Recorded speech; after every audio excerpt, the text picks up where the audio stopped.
Do you have the itch for fresh stories from the center to the insane? From horror to science fiction? From fantasy to hilarity? Listen to the Terrifying Lies podcast, featuring stories and music from the tilted sideways mind of Craig Nybo. Each episode features a new story, amped up with professional sound design to get you right in the middle of the action. But stories don't just come in written word. Listen to a new original song from Craig at the end of each episode, each composition coming at you with a fresh narrative of its own. Catch a new episode of Terrifying Lies every first and third Friday of the month at high noon, with special lunar episodes at midnight on the night of every full moon. Subscribe to Terrifying Lies wherever you listen to your podcasts.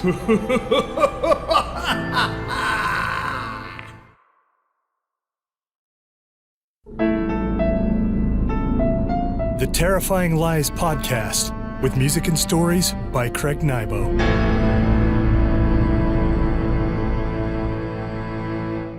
Greetings, friends, and welcome back to the Terrifying Lies podcast, where you can listen to a new story every first and third Friday of the month at high noon. Today is part 2 of a 2-part story. If you haven't listened to part 1, I encourage you to go back and listen to the last episode. Otherwise, you might find yourself completely lost.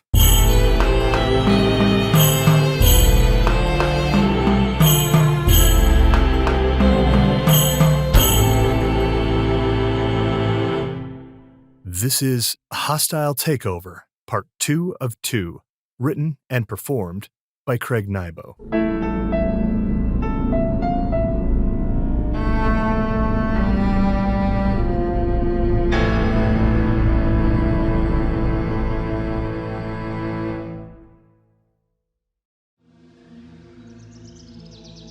I picked up the duffel, heavier than I expected, and shambled over to a gunmetal-colored van with no windows. I opened the back doors and jumped in. A few containers sat there, the type that can be bought at military surplus stores. I shut the doors behind me. I unzipped the duffel and found what could only be a costume. Took out a pair of rustic pants, patchwork of leather and denim with mini knee pads sewn right into the fabric. I put them on. Things were festooned with metal links, studs, and spikes. There was no shirt, only a leather harness, held together with rusty steel buckles. I keep myself in excellent condition with a rigid weight training regimen, so I wasn't concerned about going shirtless. But as I put on the harness, I wondered just what Gary had in mind. I had to continually remind myself that Goldthwaite Legal had given me everything I owned and enough security to last the rest of my life. If I had to put on a Halloween costume and hang out with a gang of eccentric muckety-mucks on an occasional Saturday morning, if that was a condition of the gig, I'd just have to accept it. I found a helmet in the duffel, a motorcycle lid, a red mohawk of black feathers started at the front and trailed over the top. A couple of feet of tail, like a boa, extended from the back of the helmet. I put it on and pulled it down over my brows. Everything fit perfectly, as if Gary had hired it all tailored. But it had a beaten look to it, smelled used. I got out of the back of the van. In the light, I noticed a rust-colored stain on the right hip of the pants. Runnels from the stain reached downward past my knees. I touched the stain. The fabric felt stiff. Just as I began to speculate on what substance could have made the stain, Gary spoke up. "You look like a warrior," he said. Gary wore a similar getup. He'd opted for a canvas serape held in place by a wide belt. A bandolier of what could only be homemade dynamite sticks ran over one shoulder and across his chest. He wore a tanker's helmet, probably vintage, maybe World War II, and a pair of goggles. He chewed a cigar. I'd never seen Gary smoke. Never even smelled nicotine on him. "What's going on?" I asked. "Gary, we gotta go, now," Chick said from the driver's seat. Chick had painted his face black and greased his hair back. He wore a beat-up BDU top. I spotted brass knuckles on his right hand, which rested on the bus's steering wheel. "I'll explain everything on the road. Let's move." Gary said. When I got into the bus, everyone smiled and waved. Some of the seats had been removed to allow room for a bolted-down crate of weapons. I took in an anxious breath as I spotted everything from pistols to shotguns, net throwers, a voluminous device that could only be a flamethrower, crossbows, various knives, and a closed crate that said "Warning, Explosive" in large, intimidating letters. Chick closed the bus door, shifted it into gear, and popped the clutch. The bus lurched into motion, nearly sending me ass over tea kettle onto the floor. I steadied myself on the backs of 2 seats, then sat down. Gary sat on the bench across from me. For a long moment, he said nothing. He just smiled. "How do you like your new office back at the firm?" It's fine," I said, looking out the bus window, past the steel bars, at an unfolding waste landscape. The bus coughed up an enormous smoke ring at its aft. "I had to fight to get you the northern view. I used to be on that side of the building and I loved it. In many ways I regret leaving. But, the high executives of any firm must maintain a sort of distinction for both the clients and the employees. I do like the north office. The view of the bridge is breathtaking when the mist is up." "Is the fountain too much?" Gary asked. When I'd first walked into my new office, I felt a bit affronted, I have to admit, with the enormity of the fountain wall. Gary involved himself personally in decorating the executive suites. He made a practice of installing some kind of lavish feature into every office. Affectations, he said, that reflect the measure of his partners as he saw them. The fountain in my office, which extended the full length of one wall, 8 feet in height, reflected my undying ethic of work. Just as water can be harnessed to power cities, Goldthwait Legal had been fortunate enough to harness my energy for practicing law and, even more importantly, boosting profits. The never-ending lick of fountain water and the accompanying humidity had bothered me for the first month or so, but I had grown used to the sound and had even learned to enjoy its soothing effect. "The fountain's fine," I said. "I thought you'd like it." Gary plucked up a battered catcher's mask augmented with spikes and fur. He pulled it down over his face and adjusted the straps for comfort and space. "I'm thinking of bringing Collins up." "He's only been with the firm for, 2 years?" I said, surprised. I didn't like Collins. He put more stock into his wardrobe than his handle of law. But you know what they say, dress for success. "Well, he's a bit of a greenhorn, but I'm telling you, I have a nose for these things." Gary stood up, used a series of hand grips hanging from the ceiling to make his way back to the weapons bin. He leaned over the edge and plucked up a wooden baseball bat fixed with nails driven through its shaft. He hefted it for weight and balance. "Collins has a certain feel for people. I think he's a tap dancer." Tap dancers were lawyers who bluffed their way through cases with more posture than knowledge. A good tap dancer could be valuable if he is backed by a bookworm. "Of course it's your call. The more I see, the more I trust your judgment," I said. Gary hooked up a crudely crafted grappling hook. He made his way back to his seat and handed it to me. I warily picked it up and sat it in my lap. "You can't be jealous," Gary said. "What?" I cocked up an eyebrow. "It's not about who comes to the table first, it's about capability. For me, it's always been about capability, not seniority. I got over that jealous thing a long time ago and learned to trust my instincts. Like I say, I have a nose for people." "Oh, I'm not jealous of Collins," I lied. I'd been at Goldthwait Law for almost 10 years and Collins seemed like nothing more than an upstart. "Not even a little?" Gary asked, holding up his fingers to indicate a small amount. "Well, maybe a little." Gary guffawed a rack of laughter and slammed me on the back. For an old guy, he had power in him. "Takes a real man to admit that he's jealous." "We have a rabbit," Chick said from the driver's seat. Gary stood up and looked out his windshield. I followed his view. The red Subaru I had spotted on the way into the Shia traced its way along the road ahead. "Jim and Charles, get to the sponsons. I'm taking Tyler up top." The men jumped into action. Jim from accounting, with his spiked gloves and what looked like a blunderbuss net launcher, and Charles, the chief technology officer, wearing a dragon skin duster and war paint. Charles hadn't gone for subtlety, having chosen a double-headed axe from the weapons bin. "Tyler, with me," Gary said. He moved to a ladder that extended upward to a trap door in the ceiling. He climbed, shot a bolt, and threw the trap door open. He tossed his spiked bat up through the opening and pulled himself up top. He offered me a hand. I took it. He helped me up out of the guts of the bus. The heat hit me hard, along with a vanguard of pinhead flies. One of them nicked me in the eyeball, another flew into my mouth. I sputtered it up and spat it over the edge. Chick guided the bus into the oncoming lane and began to close the distance between the Subaru and us. Jim and Charles opened the back emergency door and mounted a narrow catwalk ledge that had been welded to the side of the vehicle. Using a series of handles, they made their way along the side of the moving bus and brought their weapons to ready. "It just takes some longer than others," Gary shouted over the wind, which scrambled his white hair in brambly wisps. "What was that?" I shouted back. "Some people just take longer to climb up into the roost. You've been with the firm, what, 8 years now?" "That's right." A man drove the Subaru, his hair done up in a dreadlocked bun. He and his girlfriend both double-took Jim and Charles, hanging from the side of the bus, swinging their weapons, axe and blunderbuss, flicking their tongues, grabbing their crotches, baring their teeth. "The way I see it," Gary went on, he walked along the top of the bus, using a railing to stabilize himself. "Doesn't matter how long it takes a man to climb to the roost, Goldthwait law. Anyone willing to work his ass off and learn all along the way can make it in the end.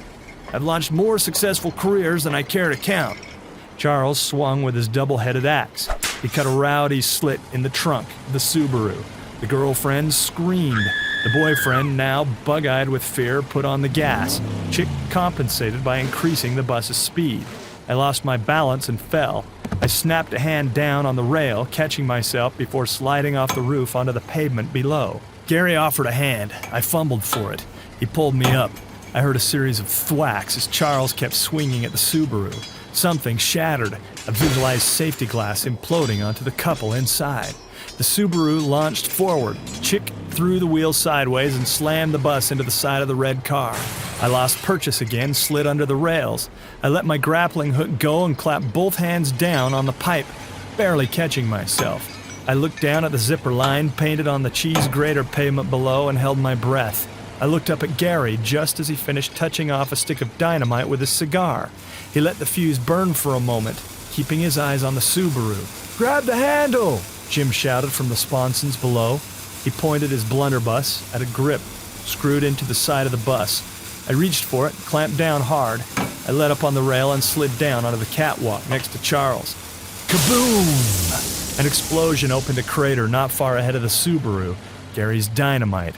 The Subaru slowed down and lurched sideways around the smoking ruin of pavement. "You know," Charles said, "that case of yours, Burnbridge versus Biochemo, it got me thinking. Maybe we need to bolster our technological security at the firm." I blinked, not believing that Charles was talking tech with me while I hung on for my life. "I mean," he stood on the catwalk as surely as if he was on solid ground, one hand on a metal handle bolted to the side of the bus, the other holding a blunderbuss net launcher. I could almost see his relaxed expression in his eyes through the slits of his bulletproof mask, the expression he uses when expounding on data security concerns at tech review meetings in the war room. Jim stood on the other side of Charles, still going at the Subaru with his double-bladed axe. "I mean, how old was that kid who installed the Trojan horse, 16? 17, I said. "Any way you slice it, he won't be tried as an adult. And how much does the prosecution think he drafted from Biochemo? Somewhere north of 300 million? What is this world coming to?" The Terrifying Lies podcast will return after this short commercial break. Pick up a copy of Trash War, a family card game from Quirky Engine Entertainment at Amazon.com today. Mostly, we scavenged what we needed.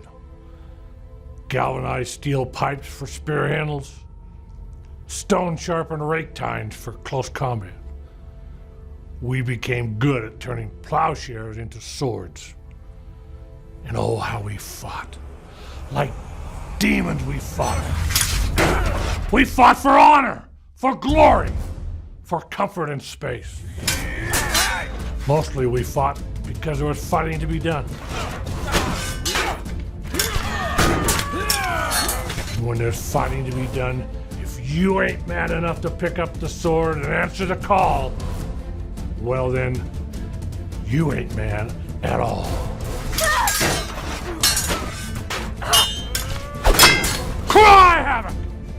and let slip the junkyard dogs of war.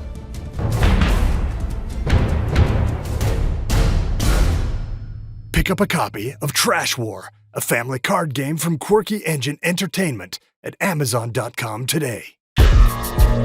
Welcome back to the Terrifying Lies podcast. Gary leapt from the roof of the moving bus. I looked up just in time to see him spread eagle, flying. He landed hard on the Subaru's hood, still holding his spiked baseball bat. The dreadlocked boyfriend threw the wheel back and forth, trying to shake Gary free, but Gary hung on, one hand through the broken windshield, clenching on the dashboard. With a sturdy swing of his axe, Jim took out the driver's side window. The boyfriend shot over an expression of pure terror, but before the boyfriend could do anything about Jim and his double-bladed axe, Chick threw the wheel and sideswept the Subaru. The girlfriend openly bawled, stabs of mascara running down her cheeks. She waved her hands uncontrollably in the air as if trying somehow to take off like a bird. If you ask me, they should put that kid away for life. Why is it that the punk who knocks over a 7-Eleven and walks away with $100 gets 11 years for aggravated robbery, and the 17-year-old hacker ends up getting a cushy job? But not that I want him to be put away, what with you on his defense team and all. I held on for dear life. Gary stood up on unsure legs and went to work with his spiked bat, slamming it down on the hood, driving the nails into the metal. After a half-dozen good smacks, something punctured underneath. The engine issued a long breath of smoke.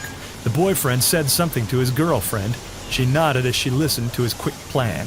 He turned back to the road with new resolve and slammed on the brakes, sending Gary flying from the hood off the Subaru. My boss, the president and CEO of Goldthwait Law, soared at least 15 feet before coming down hard on the pavement. The Subaru edged onto the shoulder. Chick slowed down to keep the bus abreast of the Subaru. Charles put a hand on my shoulder. I'm telling you, I'm going to bring in a consultant to take a good hard look at our servers and software, top to bottom. I'll be damned if some kid ever finds the balls to hack into my system. Not on my watch. From the corner of my eye, I saw Gary regain his feet. He swayed back and forth for a moment, but otherwise seemed no worse for the wear, even after taking a king-size header from a moving car. The couple made a break for it, leaving the Subaru and cutting across uneven ground. Charles aimed his blunderbuss and fired. An expertly folded net flew from the flanged barrel. A set of weights spanned the length of the trap out like the tendrils of an octopus. The contraption hit the fleeing couple in mid-stride and took them both down. The entire executive committee of Goldthwait Law leapt into motion. Charles and Jim jumped from the catwalk and hightailed it toward the couple, who straggled to free themselves from the net. Gary staggered over to the Subaru and leaned inside the broken-out driver's side window. Chick dropped out of the bus's driver's seat and walked to the yellow zipper line painted in the middle of the road. He put his fists to his lower back and stretched, causing a series of audible cracks to come from his spine. You know, Gary, I've been thinking about the new collateral and style guide. I know you want to go with blue and gold. Don't get me wrong, those are great colors. They represent stability. But I was talking to a couple of old ad friends of mine, and I'm thinking maybe we're onto a new generation of big business. Gary tossed the car, throwing several things out onto the pavement. A laptop case, a woman's purse, a hemp bag full of lumps of wrapped goods. I mean, the kids coming up these days, they do most of their business right on their cell phones. It's fast, it's effective. It isn't for me, but hey, that's the way the world's going. Anyways, I'm thinking we need to re-evaluate our market demographics. Maybe even host a series of focus groups. Do you have anything specific in mind? Gary asked as he came out of the car with a tray of cheese and crackers. He tossed one into his mouth, bent and hooked up the burlap bag. He looked inside, shook his head and smiled. Yeah, it's in the beginning stages, but I think by week's end I'll have something to show you. But I'd like to take a look at it. I watched Charles and Jim. They'd driven stakes into the ground and were tying the couple down on the rocky earth. The girlfriend kept bawling. The boyfriend shouted threats and obscenities. Once the couple was secure, the executive team got back on the bus and took their seats. Chick fired up the motor and drove back toward Lot 72. As the bus trundled along, Gary broke out the cheese and crackers. As we ate, he laid out what he had taken from the Subaru: a laptop, a woman's purse containing $63, a burlap sack containing 4 dime bags of marijuana, and 2 cell phones. We pulled the bus back into its spot at Lot 72, still eating cheese and crackers. We changed back into business casual. A few of the executive team slapped high fives and exchanged accolades, but little else was said as we got back into our old vehicles, left the Shia, and went our separate ways. As I drove out of the park, the burly security guard who still manned the entrance gate granted me a friendly nod as I passed through and turned onto the highway. William Neeson, the 17-year-old hacker, beat his rap thanks to the crack defense team of Goldthwait Legal. I'd even caught wind that more than one fat cat development company in the Bay Area had reached out to him with hefty signing bonuses and plenty of options. My place was to defend to the best of my abilities as a lawyer. I'd long since learned that my options on morality and culpability had little to do with law. Every time I see a statue of Lady Justice, she wears a blindfold. With the ink still wet on Neeson's closed case, Gary moved me on to the next thing. Conrad Giles, net worth $250 million. He'd gone out with his wife for a weekend on his 2-keel, 31-foot yacht, came back without her. The police suspected that Conrad had fixed his old ball and chain with an actual ball and chain and threw her overboard. There wasn't any hard evidence, but a stack of circumstantial clues up to my eyeballs would take over my life for the foreseeable future. It'd be a tough case, but I'd had tougher.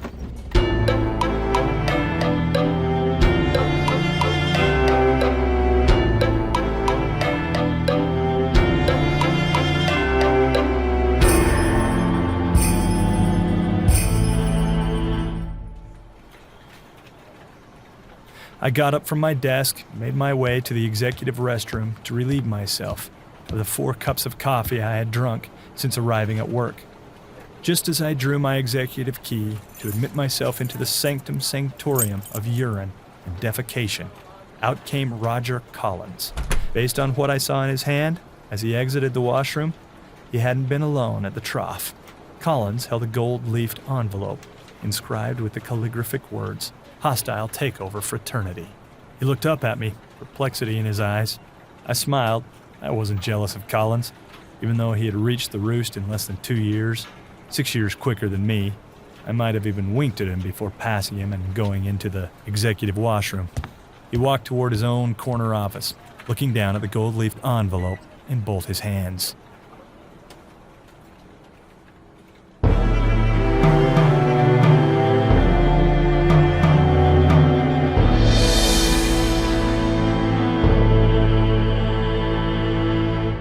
This has been Hostile Takeover, Part 2 of 2, written and performed by Craig Nybo.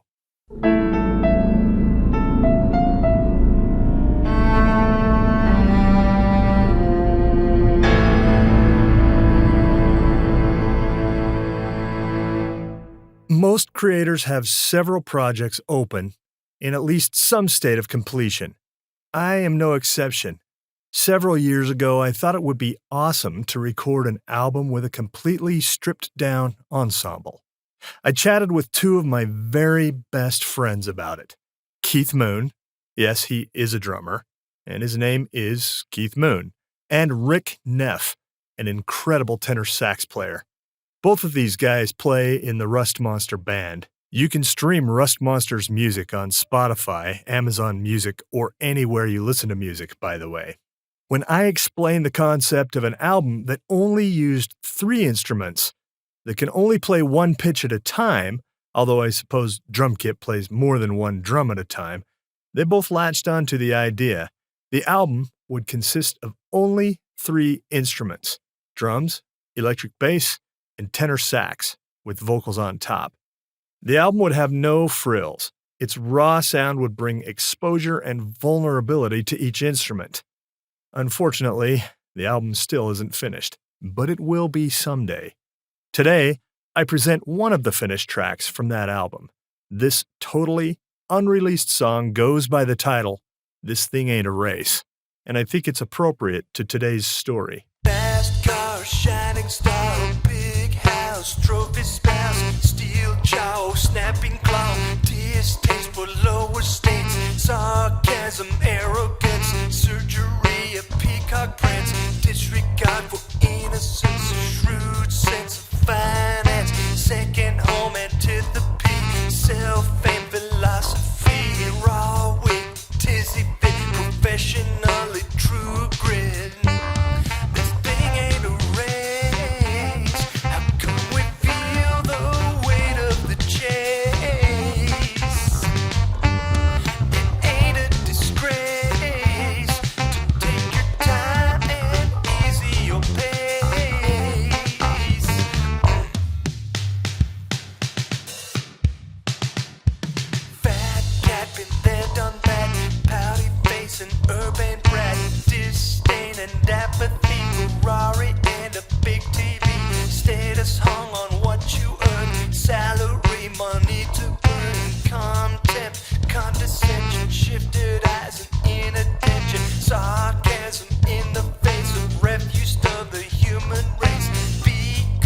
private school, born a monarch in the pool. This thing ain't a race. How come we feel the weight of the chase? It ain't a disgrace to take your time and easy your pace.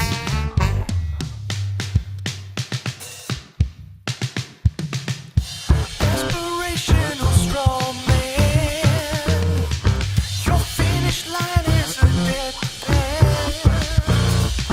You'll find no peace in your grandstand, leaving the crushed in your wake fan. Fat plate, gorging Saint, we read it on your license plate. Bourgeoisie, look at me, you recognize my royalty.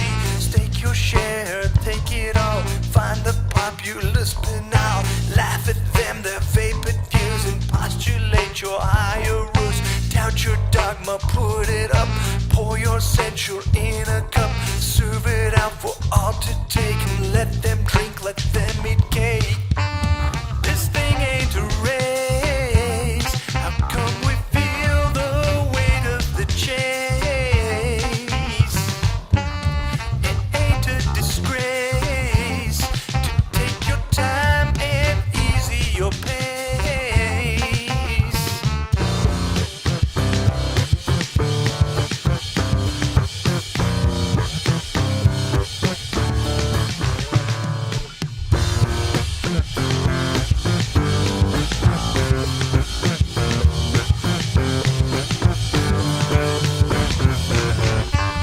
This thing ain't a race. How come we feel the weight of the chase?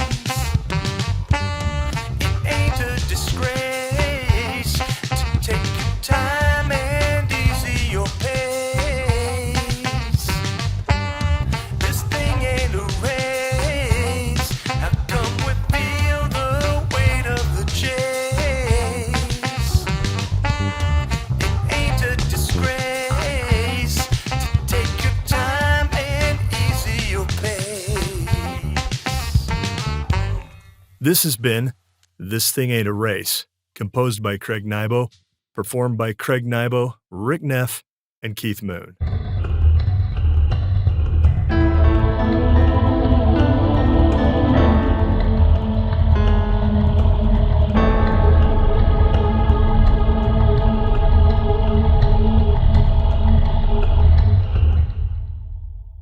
Thank you once again for joining me here in this darkened room where every sound sets the nerves alight.